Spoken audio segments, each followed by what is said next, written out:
अस्सलाम वालेकुम जी। इस वीडियो में हम ये जानेंगे कि अगर आपने मसलन पाकिस्तान स्टॉक एक्सचेंज पे किसी कंपनी में इन्वेस्ट किया हुआ है या आप इन्वेस्ट करना चाह रहे हैं किसी भी शेयर में, तो आप कैसे पता लगा सकते हैं कि ये जो स्पेसिफिक कंपनी है जिसमें मैं इन्वेस्ट करने लगा हूँ, इनकी प्रॉफिट शेयरिंग पॉलिसी क्या है या डिविडेंड पे आउट पॉलिसी क्या है। अभी मैं कुछ दिन पहले एक वीडियो में बता रहा था कि मसलन जो एग्रो फर्टिलाइज़र है उनकी ये पे आउट पॉलिसी है कि वो 100% ऑफ जो प्रॉफिट होता है ना पर शेयर, वो अपने शेयर होल्डर्स के साथ शेयर कर देते हैं, यानी कि उनको पे कर देते हैं हर साल। तो इसी तरह कोई और कंपनीज होती हैं जो कि 40% ऑफ प्रॉफिट जो है पर शेयर उनको दे देती हैं। अब ये नहीं कि वो अपने भी शेयर्स पे जितना बनता है वो भी उठा के दे देते हैं। 100% का मतलब ये है कि आपने जो शेयर रखा हुआ है उसके अगेंस्ट जितना प्रॉफिट पर शेयर बनता है ना, वो सारा का सारा उठा के आपको दे देती हैं। तो इस वीडियो में हमने ये देखना है कि ये इन्फॉर्मेशन मुझे कहाँ से मिली कि ये स्पेसिफिक कंपनी जो है ये सारा अपना प्रॉफिट उठा के दे देती है। अब ये इसको कैलकुलेट भी किया जा सकता है, लेकिन हमें अगर हमने 100 कंपनीज का देखना है और पिछले 5 साल का डाटा देखेंगे तभी हमें पता चलेगा कि उनकी नॉर्मल पॉलिसी क्या है, क्योंकि किसी एक आध साल तो उन्होंने ज़्यादा भी दे सकते हैं। तो ये देखने के लिए हमें कोई किसी वेबसाइट पे जाके कोई एक डाटा सोर्स होना चाहिए जहाँ से हमें ये डिटेल मिल सके कि ये वाली स्पेसिफिक कंपनी जो है मसलन एग्रो फर्टिलाइज़र जो है उसकी पे आउट पॉलिसी क्या है, एफएफसी की पॉलिसी क्या है, डीसीआर की पॉलिसी क्या है, या मिलर ट्रैक्टर्स की पे आउट पॉलिसी क्या है, वो कितने परसेंट ऑफ प्रॉफिट अपने पास रखते हैं और कितने परसेंट ऑफ प्रॉफिट आपके हिस्से में से आपको दे देते हैं। अच्छा, सबसे पहले तो क्वेश्चन आता है कि वो आपके हिस्से में से अपने पास क्यों रखेंगे। अपने पास रखने का जवाज़ कंपनियों के पास जो होता है वो ये होता है कि उन्होंने ऑपरेशनल एक्सपेंसेस जो हैं उनको चलाना है और उसके बाद एक्सपेंशन करनी है। तो कुछ कंपनीज जो आपको मसलन आपके हिस्से का 100% प्रॉफिट एज अ डिविडेंड आपसे शेयर नहीं कर रही होती, तो उनका जवाज़ यही होता है कि वो या तो फ्यूचर में उन्होंने कोई अपने मैन्युफैक्चरिंग प्लांट्स लगाने होते हैं या अपनी जो एग्जिस्टिंग प्लांट्स हैं उनकी मेंटेनेंस के लिए उन्होंने शायद इमरजेंसी फंड के तौर पे कुछ रखा हुआ होता है, और कुछ उन्होंने ऑपरेशनल कास्ट भी रखी होती है जो कि बहुत ज़रूरी होती है स्पेसिफिकली मैन्युफैक्चरिंग में, यानी कि आपकी कुछ मैन्युफैक्चर हो रही हैं चीज़ें, कुछ रॉ मटेरियल के लिए कैश ज़ाहिर ज़रूरत तो होती है, तो उस बेस पे वो फिर आपका रख लेते हैं। लेकिन कुछ ऐसी चंद कंपनीज होती हैं जो कि इतनी इस्टेब्लिश्ड होती हैं, उन्होंने अपना कैश फ्लो भी पहले से उनका काफ़ी अच्छा हुआ होता है, तो वो 100% ऑफ प्रॉफिट हर साल जो है वो as a dividend pay out करने लग जाती है। आए कंप्यूटर स्क्रीन पे चलते हैं और हम जाके देखते हैं कि किस सोर्स से हमें पता चल सकता है कि कौन सी कंपनी ऐसी है जो कि अपना जो कि आपके हिस्से का, यानी कि आपने जितने शेयर्स लिए हुए हैं उन पे जितना भी प्रॉफिट आता है उसको 100% आपको दे देती है। या आपको कैसे पता चल सकता है कि कितने परसेंट कोई कंपनी देती है। पे आउट रेशो वो एक परसेंटेज होती है आपके जितने भी अर्निंग पर शेयर होता है उसकी, और जितना डिविडेंड दिया होता है कंपनी ने। तो मसलन अगर 13 रुपये अर्निंग है और 13 रुपये का ही डिविडेंड दे दिया तो वो 100% पे आउट रेशो, यानी कि उस साल की प्रॉफिट का जो किसी भी शेयर होल्डर का हिस्सा बनता है उसका 100% कंपनी ने दे दिया। इसके लिए ये देख लेते हैं कि ये कहाँ से हम जाके हिस्टोरिक पे आउट रेशो किसी भी कंपनी की देखते हैं। तो सबसे पहले जैसे हम एग्रो फर्टिलाइजर की बात कर रहे थे तो सबसे पहले उनका ही जाके देख लेते हैं। तो इसके लिए आपने जाना है ई फॉर SCS ट्रेड, वो सिंबल और SCS ट्रेड, वो गूगल पे डायरेक्टली आप उनके पेज जो है वो उस पर पहुँचेंगे। सबसे पहला जो लिंक आएगा नॉर्मली पहले पे ही आता है SCS ट्रेड वाला, तो वो देख के आप ओपन कर लीजिएगा। उसके बाद यहाँ पे देखें जैसे उसके ना अर्निंग पर शेयर हर साल की नज़र आ रही है, ये एनुअली कंसिडर करनी होती है। और इसके बाद यहाँ पे इनका जो डिविडेंड है और डिविडेंड यील्ड परसेंटेज वो आ रही है। इसके नीचे डिविडेंड, ये देखिए डिविडेंड वाले सेक्शन में निचला ग्राफ जो है ये पे आउट रेशो है। जैसे 2019 की पे आउट रेशो 93.51 जो है शो हो रही है। तो ये आप जाके वेरीफाई भी कर सकते हैं कि 2019 में 13.9 रुपीज़ EPS था और उसमें डिविडेंड कंपनी ने दे दिया 13 रुपीज़, तो वो 93.51 ही बनता है। इसी तरह अगर हम 2020 की उनकी EPS देखना चाहें तो वो 12.48 थी, जबकि जो डिविडेंड दिया उन्होंने वो फिर 13 रुपीज़ दे दिए, यानी कि उन्होंने अपना कैश फ्लो में से थोड़ा सा यूज़ करके तो उसको एक राउंड फिगर बना के तो डिविडेंड दे दिया। इस तरह करते करते हमारे पास 2023 तक का फिगर आ चुका है। अब ईपीएस जो है उन्होंने 2024 की भी लिख दी है, लेकिन ये मेरे ख्याल थोड़ी सी ऑफ है एग्जैक्ट वैल्यू से।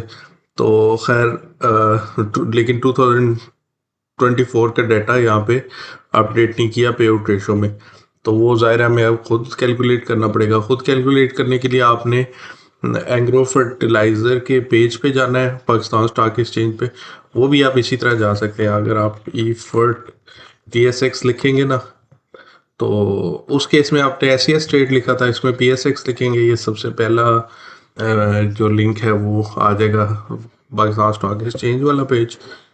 ये इजीली जंप करके जाने के लिए मैं बात कर रहा हूँ। तो उसमें जाके अब अनाउंसमेंट्स में जाके तो आपने फाइनेंशियल रिजल्ट्स में चला जाना है और वहाँ पे एनुअल रिजल्ट देखना है उस ईयर का। तो यहाँ पे financial results for year ended December 2024, कुछ कंपनीज का ईयर जो है वो दिसंबर में एंड हो रहा होता है, कुछ का जून में एंड हो रहा होता है, तो वो आपने देख लेना है। जहाँ पे क्वार्टर एंडेड होगा वो ज़ाहिर क्वार्टरली रिपोर्ट होगी, जहाँ पे ईयर एंडेड होगा तो वो ईयरली फाइनेंशियल रिजल्ट्स होंगे। असल में ये रिपोर्ट तो थोड़ी सी डिटेल्ड होती है, और आपने फिर उस PDF को यहाँ से जाके ओपन कर लेना है। मैंने ऑलरेडी ओपन की हुई है। इसमें जाके हम देख सकते हैं कि इन्होंने जो एनुअल रिजल्ट्स होते हैं ना, उसमें उन्होंने एक तो करंट डिविडेंड तो लिखा हुआ ही होता है, पुराना भी बताया हुआ होता है। तो ये 8 रुपीज़ एंड 13 रुपीज़ ये दोनों मिला के 21.50 बनते हैं, ठीक है। और उसके अलावा EPS भी आपने इसकी देख लेनी है। तो जो 2024 की EPS है इसकी वो 21 रुपीज़ एंड 16 पैसेस है। तो अगर हम यहाँ पे कैलकुलेटर ओपन करें तो पे आउट रेशो कैलकुलेट करने के लिए जो कंपनी ने डिविडेंड दिया है, यानी कि 21.5 इंटू 100 डिवाइडेड बाय जो अर्निंग पर शेयर थी 21.16, तो इस दफ़ा भी उन्होंने जो है 100% से थोड़ा सा ऊपर, क्योंकि राउंड फिगर उन्होंने बनाना था, तो 1% उनका पे आउट रेशो है। यानी कि वो अपना ये जो पुराना पे आउट वाला चलता आ रहा है ना इनका, उस पे कायम रहे। इसी तरह आपने किसी और कंपनी का देखना है, FC का देख सकते हैं, SCS रेट पे जाके, तो उसका भी ये ओपन कर लें।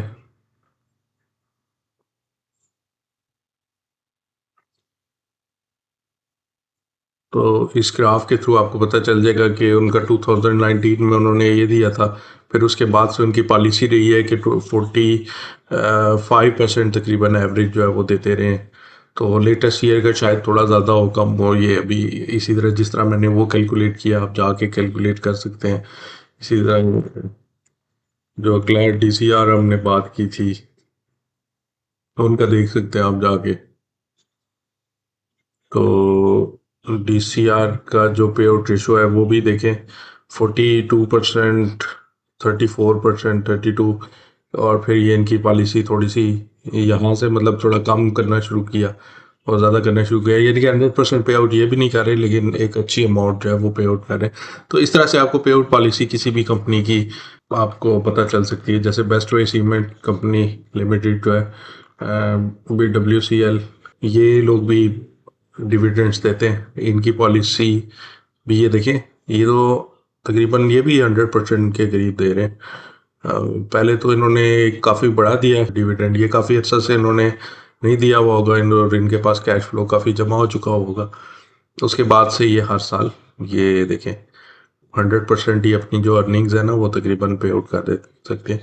तो इस तरह से आपको पता चल सकता है कि कौन सी कंपनी की क्या पॉलिसी है, अपना जो अर्निंग्स है वो उसको कितने % पे आउट कर रहे हैं।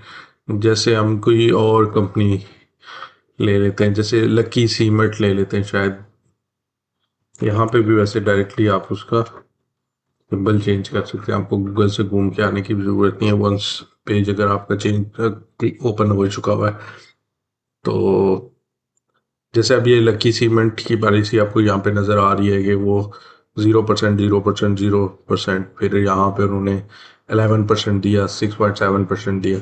तो इस तरह डिफरेंट कंपनीज की डिफरेंट पॉलिसीज होती है। तो अपनी स्ट्रेटजी के लिहाज से, यानी कि आपने ग्रोथ वाली शेयर्स लेने तो आपको वो लेने होंगे जो थोड़ी कम परसेंटेज पे आउट करते हैं। और अगर आपने इंस्टेंट फ़ायदा उठाना है, यानी कि साथ साथ आपको जो कंपनी कमा रही है वो आपके उसमें अकाउंट में आता जाए, तो फिर आपने एग्रो फर्टिलाइज़र और एफएफसी जैसे शेयर्स जो कि ज़्यादा पे आउट करते हैं, या स्पेशली BWCL, तो इस तरह आप कर सकते हैं।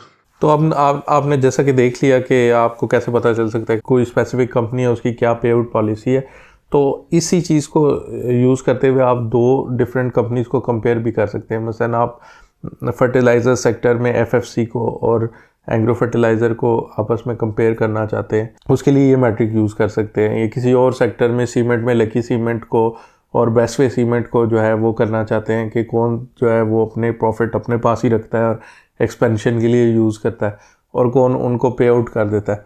तो उस केस में भी फिर आप उन दोनों को कंपेयर करने के लिए ये वाला मैट्रिक यूज़ कर सकते हैं। फिर ये आपकी अपनी प्रेफरेंस पे भी आ जाता है कि आप इस वक्त क्या करना चाहते हैं। आप किसी ऐसे शेयर में इन्वेस्ट करना चाहते हैं जिसमें फ्यूचर में ग्रोथ के ज़्यादा चांसेस हैं, तो उसमें आप फिर इस तरह का शेयर ले सकते हैं जिसकी पे आउट पॉलिसी 40-50% हो। या आपका ये प्रेफरेंस है कि आज जो भी उनको प्रॉफिट हो वो अभी आपको मिलता रहे और फ्यूचर बेशक इतनी प्राइस ग्रो ना करे, तो फिर आप इस तरह का शेयर परचेज़ कर सकते हैं जिसकी पे आउट पॉलिसी तकरीबन 100% के करीब हो। तो इस चैनल पे मैं पाकिस्तान स्टॉक एक्सचेंज के बारे में, म्यूचुअल फंड्स में इन्वेस्टमेंट के बारे में और पर्सनल फाइनेंस के बारे में वीडियोस बनाता रहता हूँ। तो अगर आपने भी वीडियोस से मुस्तफ़ीद होना हो तो आप चैनल को सब्सक्राइब कर सकते हैं। बल्कि आज मैंने एक ऐसी वीडियो बनानी थी जो कि इसी कॉन्सेप्ट के बेस पे थी, तो मैंने कहा पहले ये कॉन्सेप्ट क्लियर कर दूं और अगली वीडियो में फिर आगे फर्दर डिटेल में हम जाएंगे। कोई जो टॉपिक है ना वो भी बड़ा फ़ायदेमंद हो सकता है आपके लिए। आगे वीडियोस से मुस्तफ़ीद होने के लिए इस चैनल को सब्सक्राइब कर लें, और बाकी वीडियो अच्छी लगी है तो हिट थम्स अप। और कोई क्वेश्चन हो आपको, अगर ये कंसेप्ट सही क्लियर ना हुआ हो तब भी बता दें नीचे कमेंट्स में। मिलते हैं अगली वीडियो में इंशाल्लाह।